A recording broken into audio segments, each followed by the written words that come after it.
My first review and my first video, and I already feel cheerful as tofu on a vegan convention. Ladies and gentlemen of the jury.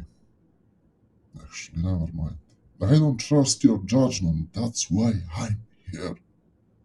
Mess has two protagonists, best friends. One looks like a pimp from 80s dressed like a mobster from 30s. The other one looks like Bozo the clown had a baby with a nice old, cheerfully 60-year-old lady back in the 60s. Wait, how many times can I say fuck? Fuck! 1133 Fountain Street, apartment 14. And I'm not gay, but please, don't take my word for it. 20 minutes. All right. A fine mess from Columbia Pictures. Now, after the opening sequence, we see Spence, played by Ted Danson, at the horse race, who loses a bet with kissing dignity. Not even 5 minutes into the movie, we are finding out he is ladies' man, who probably slept with half of city female population. After he does some more kissings, along with constantly forgetting the names of the ladies he had passionate nights and being slapped by them because of that. Whoa! He does some freeloading, eating free food, drinking free drinks, etc. etc. Spence goes to the one of the free stable to take some nap. Not 2 seconds. He overhears two goons in the next stable how the horse called Sorry Sue. Sorry Sue.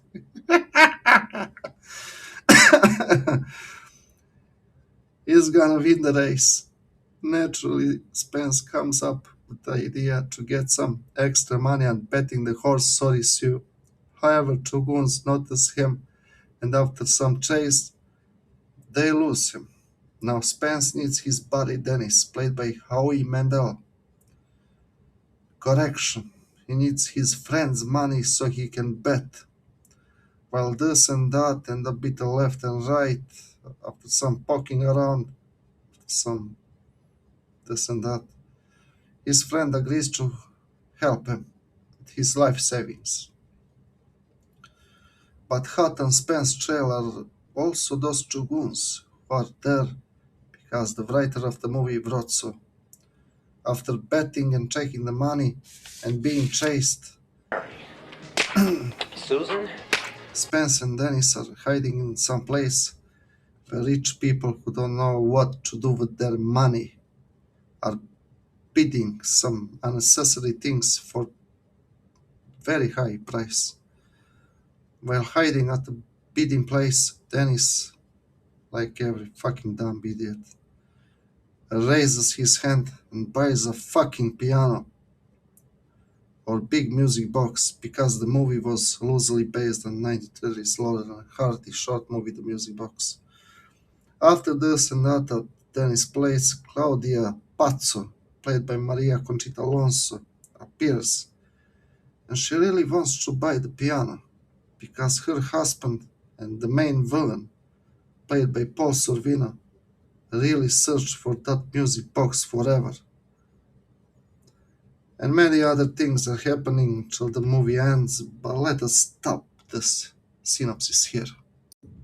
Sometimes you stumble across a movie that reminds you Hollywood used to greenlight the weirdest ideas.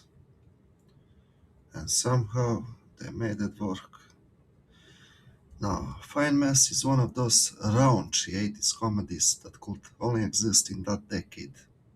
It's loud, chaotic, politically incorrect by today's standards, and completely unapologetic. They really don't make comedies like this anymore. Now, this movie starts with a hilariously absurd sequence involving a Nazi scientist, and right away you know you're not watching a normal comedy. If your first reaction is, where on earth is this going? Welcome to the club, buddy. Danson is effortlessly charming as a lead. Before he became everyone's favorite bartender on TV, he proved he could carry a big screen comedy without breaking a sweat. His chemistry with Howie Mandel is the heart of the movie, and the two bounce off each other like lifelong friends trying, and they usually failing, to survive one ridiculous situation after another. Then there is Dennis Franz, who casually walks in and starts stealing scenes, gets some of the movie's best lines. Now, Maria Conchita Alonso doesn't even show up until almost an hour into the movie, which kind of feels surprisingly late for the romantic lead. But once she arrives, she and Ted Danson have genuinely enjoyable chemistry, making you wish she'd been introduced much earlier. Now, visually, the movie has that warm, colorful 80s look, considering it was made then. Even at the beginning of the movie with the horse race scene, movie kind of feels like the story is set in 1930s America, a little wink to the original movie. The photography by Harry Sterling gives everything a cozy charm that's hard to describe but easy to appreciate. Now, the villains, let's just say they are absolutely deep as a Saturday morning cartoon. They are loud, goofy, one dimensional, and about as threatening as a broken shopping cart. But honestly, that's a part of the movie's charm. This isn't trying to be something Shakespearean or Dirty Harry, it's trying to make you laugh. The film is loosely inspired by the classic 1932 short The Music Box from Laurel and Hardy. It was also meant to be a stunning vehicle for Burt Reynolds and Richard Pryor. It has to be mentioned that legendary director Blake Edwards battled depression during the making of this movie, and after all that, the final product is pretty damn good. Blake followed 1997 with another comedy, Blind Date, starring Kim Basinger and Bruce Willis, but more about that in another video. So is a fine mess, a forgotten comedy classic? Not quite. Is it a fun time? If you enjoy goofy 80s comedies full of ridiculous situations, memorable one-lines, and actors who look like they're genuinely having fun, absolutely. I'd give up Fine Mess 7 out of 10. It's a messy but in the exact way the title promises. Now I'm curious, have you seen this one? Hidden Gem, Guilty Pleasure, or Forgotten Disaster? Let me know down in the comments. But before you go, here are some movie trivias. This picture was originally intended as a vehicle for Burt Reynolds and Richard Pryor to both start teaming together as a comedy duo. And the picture was a critical and commercial failure at the box office upon when first released theatrically during 1986. Blake Edwards claimed not to remember much about making of this movie and told people not to go see it. They listened. Now another one. Pazzo actually means crazy in Italian.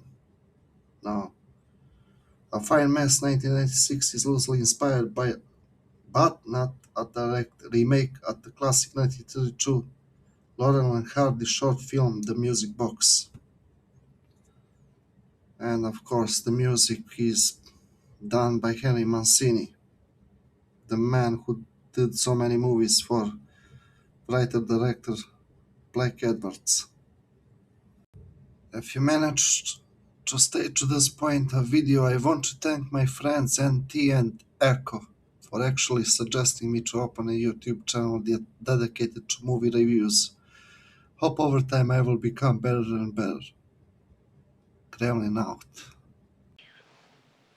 Bye, darling. It's okay. He said he's going to square it and that you should leave the car here. Oh, God.